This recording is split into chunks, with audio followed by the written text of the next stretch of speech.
आप सभी का काल रात किस्से में स्वागत है। आज हम एक ऐसी कहानी में गोता लगाने जा रहे हैं जो आपको यह सोचने पर मजबूर कर देगी कि अलौकिक शक्तियों की कोई सीमा नहीं होती। यह कहानी एक ऐसी बच्ची के बारे में है जिसने वास्तव में कुछ भयानक का सामना किया और कैसे उसका परिवार उसे बचाने के लिए लड़ता है। यदि आप यहाँ नए हैं तो सब्सक्राइब बटन और बेल आइकन को दबाएं और हमारे साथ और भी डरावनी कहानियों के लिए जुड़े।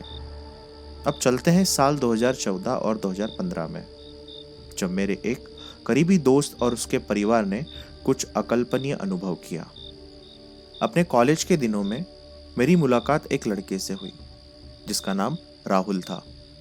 हम बहुत अच्छे दोस्त बन गए, साथ में समय बिताते और पढ़ते थे। राहुल एक संपन्न परिवार से था। उसके पिता की एक सरकारी नौकरी थी। उसकी छोटी बहन जिसका नाम प्रिया था, वह उस समय 6th क्लास में थी। प्रिया एक जिंदा दिल और खुश मिजाज बच्ची थी। मैं अक्सर राहुल के घर जाता था और उसके परिवार को अच्छी तरह से जानता था। एक दिन मैंने कुछ अजीब देखा। प्रिया बीमार थी और उसके माथे पर एक अजीब सा निशान था। यह सिगरेट के जलने जैसा था। जब मैंने राहुल से इसके बारे में पूछा तो उसने कहा कि यह निशान हर महीने दिखाई देता है, हमेशा एक ही जगह पर और एक ही दिन में गायब भी हो जाता है। मैंने और सवाल पूछने का फैसला किया। राहुल के माता पिता ने कहा कि यह निशान हमेशा अमावस्या की रात के बाद दिखाई देता है। अमावस्या की रात प्रिया एक दिन के लिए कमजोर और बीमार महसूस करती है और वह बार बार आने वाले सपनों के बारे में बात करती है। उससे उसके सपने में एक आदमी की धुंधली आकृति दिखाई देती थी और वो कहता था, मुझे अपना हाथ दो और मेरे साथ चलो। इस दुनिया में कुछ भी नहीं रखा है। डरावने पैटर्न के बावजूद राहुल के माता पिता ने इसे काफी अनदेखा किया। उन्हें लगता था कि यह बस बच्चे की कल्पना और एक संयोग है।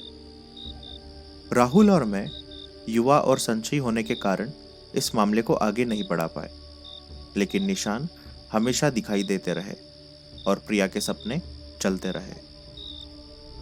अक्टूबर 2015 में सब कुछ बदल गया। राहुल के घर पर एक फंक्शन था और सभी देर रात तक जाग रहे थे। यह अमावस्या की रात थी। मेहमानों के जाने के बाद लगभग 2-3 बजे प्रिया अचानक बीमार पड़ गई। उसकी मां ने उसे सांत्वना देने की कोशिश की, लेकिन प्रिया सोने पर अड़ी रही। जैसे ही उसकी आंखें बंद हुई, उसकी मां ने कुछ भयानक देखा। प्रिया की मुट्ठी कसकर बंद थी और वह जाग नहीं पा रही थी। राहुल और उसके पिता ने प्रिया को जगाने की बहुत कोशिश की, उसे जोर से हिलाया। जब उन्होंने आखिरकार उसकी मुट्ठी खोली तो वे सब चौंक गए। उसकी हथेली के अंदर 20 से ज्यादा कट के निशान थे, जैसे किसी ने ब्लेड से हथेली पर हमला किया हो। और उनकी आंखों के सामने ही उसके माथे पर सिगरेट के जलने का निशान दिखाई दिया। परिवार घबरा गया। राहुल ने मुझे प्रिया की हथेली की एक तस्वीर भेजी जिसमें पूरी घटना का वर्णन था। परिवार प्रिया को लेकर अलग अलग अस्पतालों में गया, लेकिन डॉक्टरों को उनकी कहानी पर यकीन नहीं हुआ। कुछ तो अलौकिक होने के विचार पर हंसने लगे। असहाय महसूस करते हुए वे रांची के अपोलो अस्पताल गए, लेकिन उन्हें और भी अविश्वास का सामना करना पड़ा। किसी ने भी उन्हें गंभीरता से नहीं लिया और परिवार अकेला और डरा हुआ महसूस करने लगा। मदद के लिए बेताब परिवार ने दोस्तों और रिश्तेदारों से सलाह मांगी। उन्हें तारापीठ मंदिर के बारे में बताया गया, जो अलौकिक मुद्दों से निपटने के लिए जाना जाता था। राहुल और उसके पिता अभी भी इन बातों पर विश्वास नहीं कर रहे थे, लेकिन उन्होंने प्रिया की पीड़ा का समाधान खोजने की उम्मीद में यात्रा की और तारापीठ मंदिर पहुंचे। तारापीठ में वे एक अनुभवी बाबा से मिले, जिन्होंने प्रिया की बारीकी से जांच की। बाबा ने उन्हें एक खौफनाक कहानी सुनाई। 2 साल पहले प्रिया ने गलती से एक पवित्र वस्तु पर पैर रख दिया था, जिससे एक राक्षस निकल गया था और तब से उसे परेशान कर रहा है। राक्षस हर अमावस्या की रात को उसके सपनों में आता था, उसकी आत्मा को लेने की कोशिश करता था। बाबा ने समझाया कि प्रिया की दृढ़ इच्छा शक्ति उसे ऐसा नहीं करने देती थी।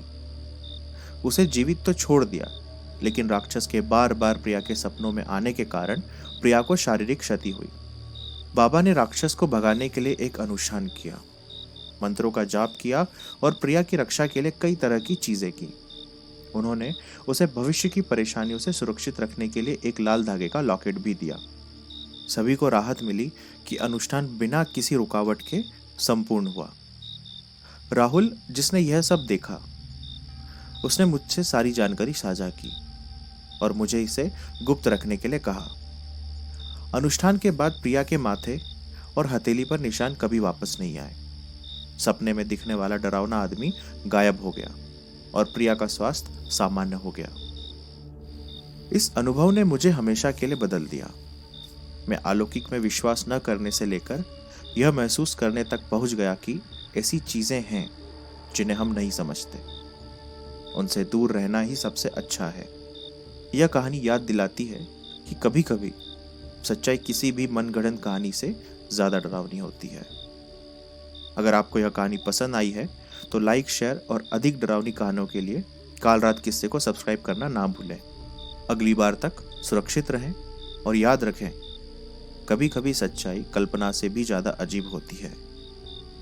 इस डरावनी यात्रा में हमारे साथ जुड़ने के लिए धन्यवाद। अगर आपकी अपनी कोई कहानी है तो बेझिझक उसे स्क्रीन और डिस्क्रिप्शन में दी गई मेल आईडी पर शेयर करें।